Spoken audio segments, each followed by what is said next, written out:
Hello students, welcome to another new video. तो अपन ने लास्ट वाले वीडियो के अंदर पढ़ा था सामाजिक जमा और वाणिज्यिक पत्र के बारे में। आज अपन पढ़ने वाले हैं अंशों के बारे में कि अंश क्या होते हैं, इनका निर्गमन कैसे होता है, कितने तरीके के अंश होते हैं। तो देखो, मैंने काफ़ी बच्चों को तो मैंने बता भी दिया था कि अंश बेसिकली होते क्या है। अंशों का मतलब होता है जब कंपनी अपनी कैपिटल, अपनी पूंजी को छोटे छोटे भागों में विभाजित कर देती है तो उसे हम अंश कहते हैं। देखिए, जैसे अपन एक एग्जांपल से मैं आपको बता देती हूँ कि मान लो कि कोई कंपनी है और उस कंपनी की पूंजी है 1 लाख रुपए। 1 लाख रुपए उस कंपनी की पूंजी है। उसने अपनी पूंजी को 10,000 रुपए के अंशों में बांटा हुआ है और एक अंश की कीमत उसने रखी हुई है 10 रुपए। मतलब 10,000 मल्टीप्लाई बाय 10 तो 1 लाख हो गए।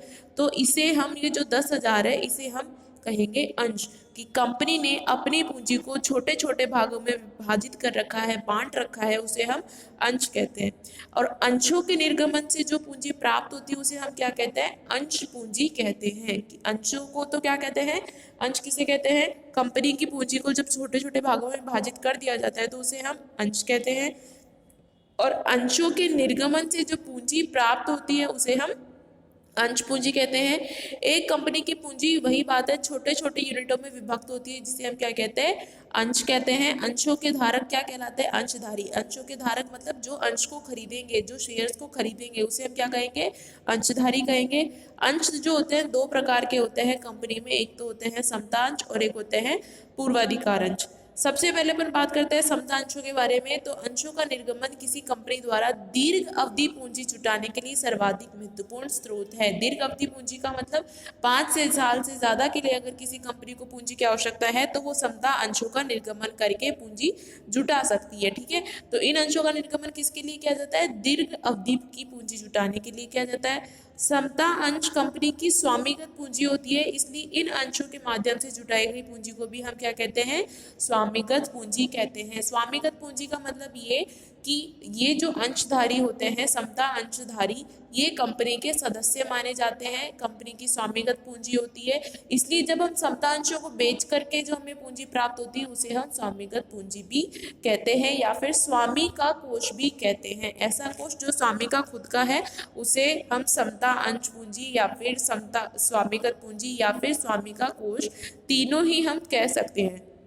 समता अंशधारियों को निश्चित लाभांश नहीं मिलता, बल्कि उन्हें क्या मिलता है? कंपनी की आय के आधार पर भुगतान किया जाता है। जिस साल आय ज़्यादा होगी उस साल भुगतान भी ज़्यादा होगा, जिस साल आय कम होगी, लॉस होगा या फिर, तो उन्हें भुगतान नहीं किया जाएगा। कम आय में कम भुगतान, ज़्यादा आय में ज़्यादा भुगतान।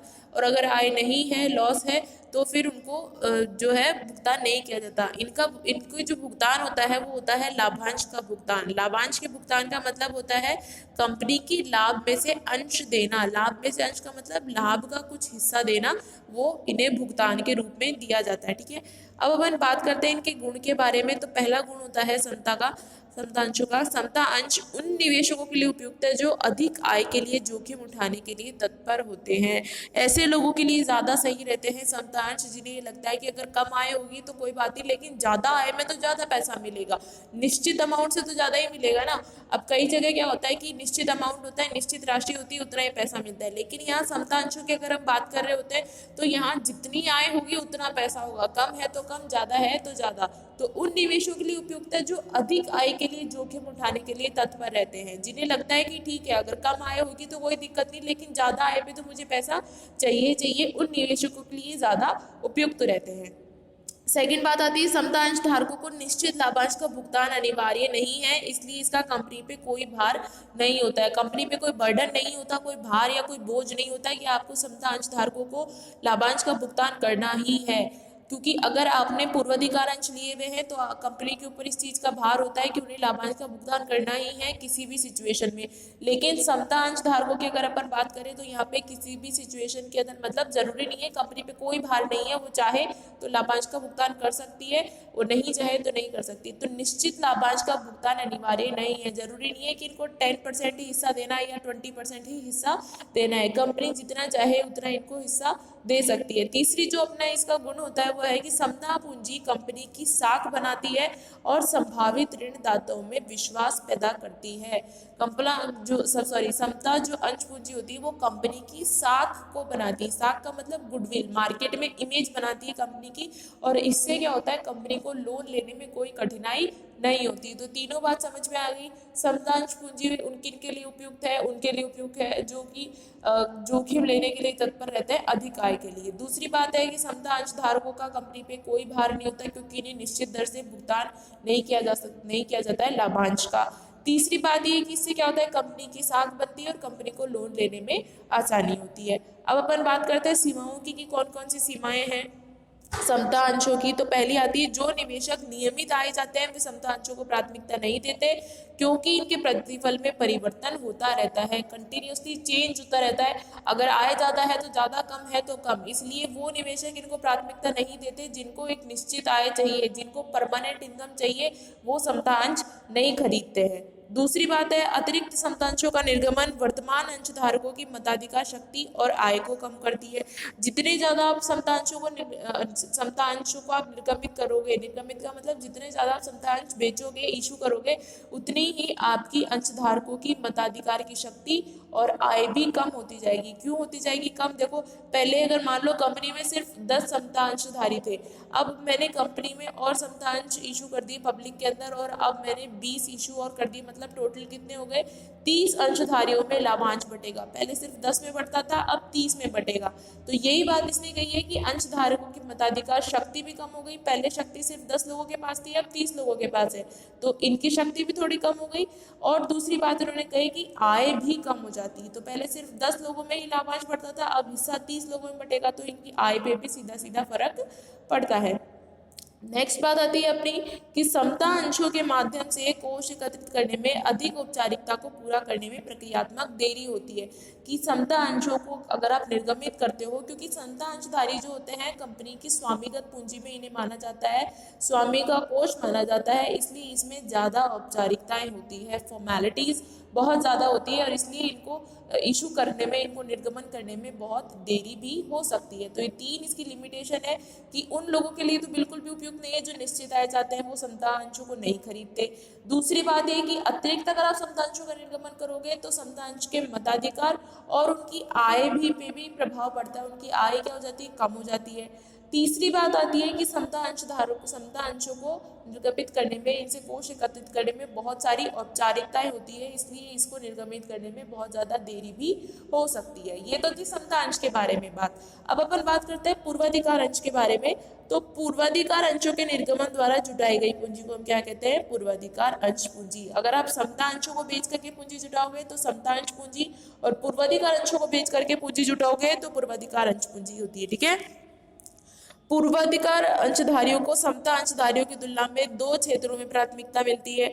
2 क्षेत्र कौन कौन से हैं? पहला, कंपनी के शुद्ध लाभ में से समता अंशधारियों के लाभांश घोषित करने से पूर्व स्थिर दर से लाभांश प्राप्त करना। कि कंपनी के अंदर अगर लाभ हुआ है तो समता अंशों को लाभ देने से पहले हम किसको लाभ देना पड़ेगा? पूर्वाधिकार अंशधारियों को। जिन्होंने पूर्वाधिकार अंश खरीदे हैं उन्हें हमें लाभांश देना पड़ेगा। दूसरी बात यह कि समापन के समय कंपनी के लेनदारों के दावों का भुगतान करने के पश्चात उनको पूंजी की वापसी कर दी जाती है। लेनदार जितने भी है कंपनी के, जो मांगने वाले हैं पैसा, उनको पैसा देने के बाद में पूंजी किसको मिलेगी? पूर्वाधिकार को, और पूर्वाधिकार वालों के बाद में समता अंश वालों को मिलेगी। तो पूर्वाधिकार जैसे नाम से समझ में आता है, पूर्व प्लस अधिकार। पूर्व में ही इनको 2 अधिकार मिले हुए हैं। कौन कौन से 2 अधिकार मिले हुए हैं इनको? कि समता अंशों को लाभांश देने से पहले पूर्वाधिकार अंशधारियों को लाभांश दिया जाता है। कंपनी के समापन के समय लेनदारों के जितने भी दावे हैं, जितनी भी पूंजी है, ऋण है, उनका भुगतान करने के बाद में इनको इनकी पूंजी की वापसी हो जाती है। नेक्स्ट आता है पूर्वाधिकार अंशों के गुण। तो पहला गुण है, पूर्वाधिकार अंश पर स्थिर दर से प्रतिफल के कारण नियमित आय होती है और निवेश भी क्या होता है? सुरक्षित होता है। देखो, समता अंशों में हमने पढ़ा था कि इसमें कोई नियमित आय नहीं होती। अगर कंपनी को लाभ ज्यादा हुआ है तो ज्यादा लाभ मिलेगा, अगर कम लाभ हुआ है तो कम, और अगर हानि हुई तो कोई लाभ में हिस्सा नहीं मिलेगा। लेकिन इस पूर्वाधिकारों में क्या होता है? इनमें निश्चित दर से प्रतिफल मिलता ही है। अगर कंपनी को लाभ ज्यादा हो या कम, अगर आपकी कंपनी ने डिसाइड कर रखा है कि पूर्वाधिकार वालों को 20% लाभ में से हिस्सा देना है, तो लाभ उन्हें चाहे फिर कितना भी हुआ हो, उन्हें आपको 20% हिस्सा देना ही पड़ेगा। दूसरी बात आती है, पूर्वाधिकार अंश उन निवेशकों के लिए अधिक उपयुक्त रहते हैं जो स्थिर दर से प्रतिफल चाहते हैं और कम जोखिम उठाना चाहते हैं। समता अंश में पढ़ा था कि वो ज्यादा जोखिम उठाते हैं, किसके लिए? ज़्यादा आय के लिए, अधिक आय के लिए जोखिम उठाने के लिए जो तत्पर रहते हैं वो समतांशों को खरीदते हैं, और जो स्थिर दर से प्रतिफल चाहते हैं और कम जोखिम उठाना चाहते हैं वो किसे परचेज करेंगे, वो पूर्वाधिकार अंशों को परचेज करेंगे। ठीक है। तीसरी अपनी इसके बाद आती है कि पूर्वाधिकार अंशधारियों को निश्चित लाभांश होने के कारण कंपनी अच्छे समय में समता अंशधारकों को ऊंची दर से लाभांश दे सकती है। मान लो कंपनी को लाभ हुआ 100 रुपए का और कंपनी ने डिसाइड कर रखा है कि 20 रुपए का लाभ पूर्वाधिकार अंशों को मिलेगा, और कंपनी ने डिसाइड कर रखा है कि 20 रुपए का जो लाभ है वो पूर्वाधिकार अंशों को मिलेगा, तो बाकी बचा हुआ लाभ किसके पास जाएगा, 80 रुपए वाला, ये लाभ जाएगा समता अंशधारकों को। और इससे क्या होता है, समता अंशधारक भी खुश रहते हैं, कंपनी की स्वामिगत कोष और स्वामिगत पूंजी में भी बढ़ोतरी होती है। ठीक है। तो ये एक लाभ ये हो गया कि पूर्वाधिकार अंशों को निश्चित लाभांश होने के कारण क्या, निश्चित लाभांश है इनका, 20 रुपए निश्चित लाभांश है, देना ही है किसी भी कंडीशन में। तो निश्चित लाभांश होने के कारण कंपनी अच्छे समय में समता अंशधारकों को ऊंची दर से लाभांश दे सकती है। ठीक है। ये तीन इसके गुण हो गए कि पहला गुण जो है इसका पूर्वाधिकार का कि निश्चित प्रतिफल मिलता है, कम जोखिम में आपको निश्चित आय मिलती रहती है। तीसरा जो है इसका गुण वो ये है कि निश्चित लाभांश होने के कारण कंपनी क्या करती है, समता अंशधारकों को कम समय में ऊंची दर पे लाभांश दे देती है।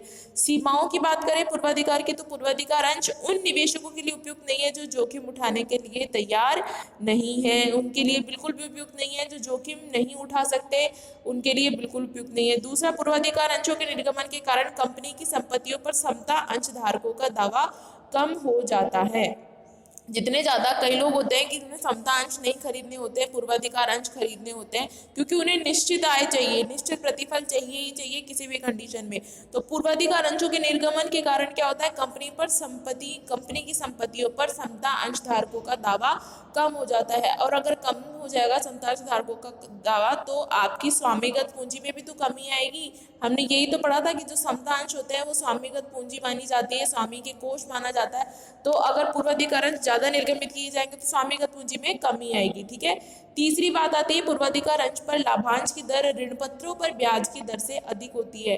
कहने का मतलब ये है कि अगर आप ऋण पत्र मार्केट में इशू करते हो, ऋण अगर किसी को देते हो तो उस पर आपको कम रेट ऑफ इंटरेस्ट देना पड़ता है। अगर आप किसी से ऋण लेते हैं मार्केट से ऋण पत्र इशू करके तो आपको ब्याज जो है कम चुकाना पड़ता है, लेकिन अगर आप पूर्वाधिकार अंश निर्गमित करते हैं और पूर्वाधिकार अंशों के माध्यम से अगर आप कोष जुटाते हैं तो आपको अधिक ब्याज देना पड़ेगा, अधिक लाभांश आपको देना होता है पूर्वाधिकार में। ये तीन सीमाएं हो जाती है। अब अपन बात करते हैं पूर्वाधिकार अंशों के प्रकार के बारे में। सबसे पहला प्रकार आता है संचयी और असंचयी। तो जिन पूर्वाधिकार अंशों पर लाभांश का किसी वर्ष में भुगतान नहीं किया जाता और अदत्त लाभांश भविष्य के वर्षों के लिए जुड़ता है उसे हम क्या कहते हैं, संचयी। जैसे कि नाम से समझ में आता है संचयी का मतलब हमने इसमें संचय किया है, और किसका संचय किया होगा, लाभांश का। तो पूर्वाधिकार संचयी पूर्वाधिकार कौन से होते हैं, जिनमें हम किसी वर्ष में भुगतान नहीं करते बल्कि अदत्त भविष्य मतलब आने वाले भविष्य के वर्षों के लिए हम उस लाभांश को जोड़ के रखते हैं। मान लीजिए 5 वर्षों के लिए हमने पूर्वाधिकार अंश खरीदे थे तो और हर साल हमें 100 रुपए का लाभांश मिलता है, तो 100 + 100 ऐसे 5 बार अगर अपन इसको जोड़ देंगे तो मतलब 500 का लाभांश इनको आगे कई सालों तक 5 सालों तक इन्हें मिलता जाएगा। इसमें यही तो कहा है कि ये हर साल लाभांश नहीं देते हैं, ये आने वाले वर्षों के लिए जोड़ के रखते हैं और एक साथ ही फिर लाभांश का भुगतान कर देते हैं। उन्हें हम क्या कहते हैं, संचयी। और दूसरी ओर असंचयी पूर्वाधिकार अंशों पर यदि किसी वर्ष लाभांश नहीं दिया जाता तो ये आगामी वर्षों के लिए जुड़ता नहीं है। पूर्वाधिकार संचयी में तो क्या होता है कि अगर आपको इस साल लाभ नहीं मिला तो वो जुड़ करके अगले साल मिल जाएगा। असंचयी में ऐसा नहीं, अगर इस साल नहीं मिला तो ये नहीं मिलेगा, अगले साल का ही लाभांश आपको दिया जाएगा। देखो एक एग्जाम्पल अगर अपन लेते हैं कि मान लो इस साल कंपनी को लाभ हुआ था 20,000 रुपए का और कंपनी ने पूर्वाधिकार वालों को दे दिया 10,000 रुपए और समता अंशधारी के लिए बचा 10,000 रुपए, इस साल का लाभांश है। अगली साल कंपनी को कोई लाभ नहीं हुआ, हानि हो गई मान लो 10,000 रुपए की, तो कंपनी लाभांश दे पाएगी, नहीं दे पाएगी। ठीक है, इनको इस साल भी 10,000 का लाभांश देना था और बचा हुआ जो भी होता वो समतांशों को देना था, लेकिन कंपनी नहीं दे पाई। क्यों नहीं दे पाई, क्योंकि यहाँ हमें इस साल हानि हुई है। तीसरी बात, तीसरा जो साल हुआ उसमें भी कंपनी को मान लो 30,000 रुपए का लाभ हुआ। अब पूर्वाधिकारों का तो फिक्स है, इन्हें हर साल 10,000 रुपए देना ही है लाभांश और बाकी बचा हुआ समता अंशधारियों के लिए। तो पिछली साल जो लाभांश आपको नहीं मिला मतलब 10,000 वाला जो पिछली साल आपको नहीं मिला, वो 10,000 प्लस 10,000 इस साल आपको पूरा 20,000 का लाभांश मिलेगा अगर आपने संचयी पूर्वाधिकार अंश खरीदे हुए। और अगर आपने असंचयी खरीदे हैं तो पिछले साल अगर हानि हुई थी और आपको लाभ में हिस्सा नहीं मिला तो इस साल सिर्फ आपको 10,000 रुपये दिए जाएंगे, पिछले साल के 10,000 आपको जोड़ के नहीं दिए जाएंगे। फिर आते हैं भागीदारी और अभागीदारी। तो देखो, जिन पूर्वाधिकार अंशों को समता अंश धारकों को एक निश्चित दर से लाभांश का भुगतान करने के पश्चात कंपनी के अधिक लाभ में भागीदारी का अधिकार होता है, उन्हें हम भागीदारी, नाम तो समझ में आ रहा है, जिनके अंदर लाभ में जो अधिक भागीदारी रखते होंगे, अधिक अधिकार रखते हैं वो भागीदारी, और जो कम अधिकारी होते हैं लाभों पर वो अभागीदारी होते हैं। परिवर्तनीय, जिन पूर्वाधिकार अंशों को आप समता अंशों में परिवर्तन कर सकते हैं वो परिवर्तनीय, और जिन्हें हम परिवर्तन नहीं कर सकते समता अंशों में वो अपरिवर्तनीय। आपको तीनों तरीके के ये समझ में आ गए। संचयी तो वो जो अगर आपको इस साल अगर लाभ में हिस्सा नहीं मिला तो अगली साल आपको लाभ में हिस्सा जोड़ के दे दिया जाएगा। और असंचयी मतलब अगर पिछली साल अगर हानि हुई थी कंपनी को और आपको लाभ नहीं मिला तो इस साल सिर्फ आपको इसी साल का लाभ देंगे, पिछली साल का लाभ का हिस्सा नहीं देंगे। भागीदारी मतलब जिनका कंपनी के लाभों में अधिक भागीदार अधिक अधिकार होता है वो भागीदारी, और जिनका कम अधिकार कम भागीदारी होते हैं वो अभागीदारी पूर्वाधिकार होते हैं। परिवर्तनीय, जिनको आप समतांशों में परिवर्तन कर सकते हो वो परिवर्तनीय, और अपरिवर्तनीय जिनको हम समतांशों में परिवर्तित नहीं कर सकते। ये तो था अपना अंशों के बारे में, समतांश और पूर्वाधिकार अंशों के बारे में। बाकी और भी अपन वीडियोस के साथ में धीरे धीरे करते रहेंगे।